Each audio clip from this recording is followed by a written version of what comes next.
ఎట్టిక గాంధీ ఆసుపత్రి దగ్గర కోమటిరెడ్డి వెంకటరెడ్డి లాస్య నందిత మృతికి సంబంధించి మాట్లాడుతున్నారు. ఆ లైవ్ చూద్దాం. మాసాలు కాకముందే మరణించడం ఇంతో భవిష్యత్తుతో పాటు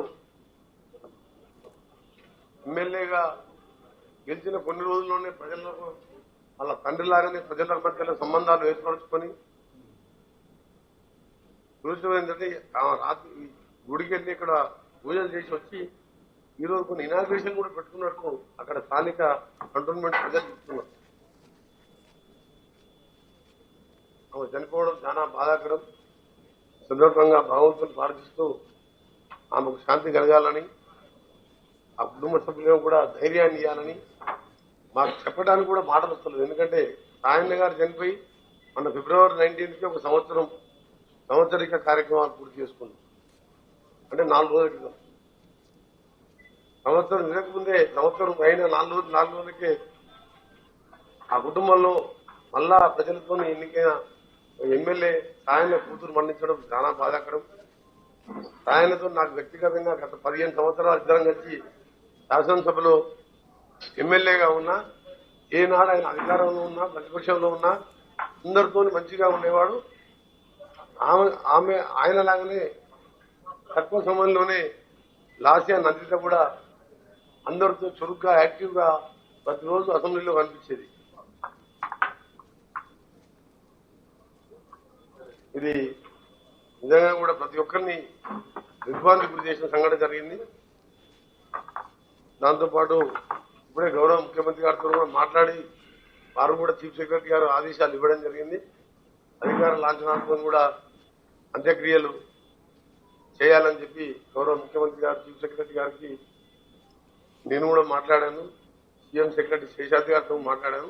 సీఎం గారు కూడా దాన్ని అధికార లాంఛనం చేయాలని చెప్పి డిక్లేర్ చేయడం జరిగింది.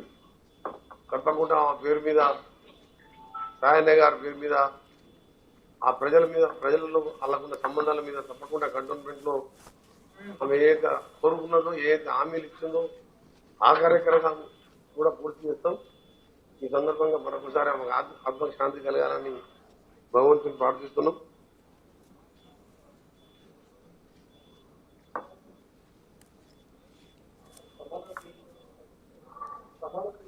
ఇప్పుడు ఏసీపీ రవీందర్ రెడ్డి గారితో మాట్లాడాను. ఆమె టెంపుల్కి పోయి దర్శనం చేసుకొని వచ్చి ఆ ఉదయంకెళ్ళి ఏం తిన్నా ఆకలిస్తుందని చెప్పి మళ్ళీ అవుటర్ రింగ్ రోడ్ దిగి కింద ఏదన్నా హోటల్ ఉంటే తిందామని పోయే రంగంలో ఒకటి లారీ వెహికల్ దాకి మళ్ళీ ఆనికి రేలింగ్ కుట్టిందంట. ముందు సీట్లో కూర్చున్నట్టుంది. ఆ ముందు సీట్లో కూర్చొని కూడా సీట్ బెల్ట్ పెట్టుకోలేదని చెప్పి ఆ ఏసీపీ గారు తెలపడం జరిగింది.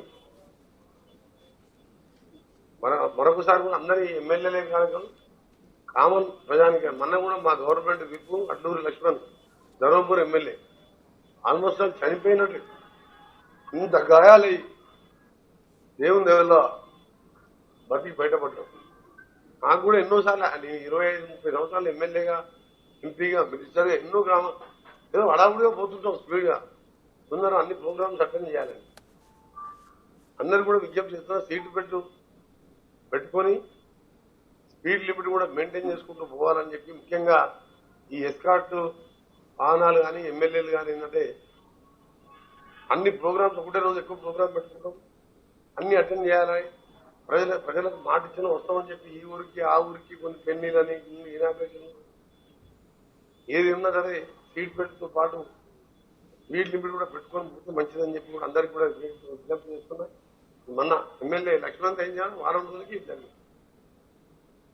కానీ ఏదేమైనా సరే లాస్య చనిపోవడం మాత్రం చాలా మూడోసారి. గతంలో నల్గొండలో మొన్న యాక్సిడెంట్ అయినా కూడా తలకు గాయాలు తగ్గాయి. అక్కడ హోంగార్డ్ చనిపోయింది.